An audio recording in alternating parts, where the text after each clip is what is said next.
এই যে সোনালী আঁশ থেকে শোলা পথে পথে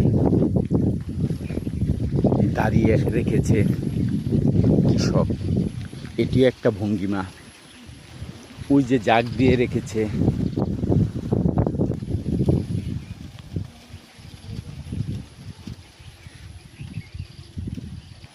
এই শোলা যখন জীবিত ছিল তখন প্রকৃতিগতভাবে, এটি যখন পেকে যায় বা মরে যায় বা এইসবকে সংরক্ষণ করা হয় তখন তখন এভাবে পরিবেশ তার উপর নির্ভর করে কি কত সুন্দরভাবে পাট ধোয়া তা থেকে সংগ্রহ করা।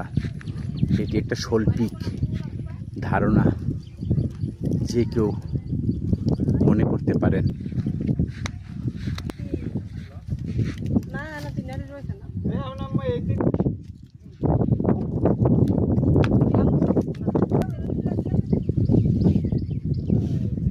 বৃদ্ধ বয়সের মারা তাদের জীবনের তাগিদে এই কাজগুলো নিজের মনে করে সংসার জীবন উজ্জ্বল করার জন্য কাজকে কাজ মনে করেন, জীবনকে ত্বরান্বিত করার জন্য তাদের এই উদ্যোগ সাধুবাদ জানাই।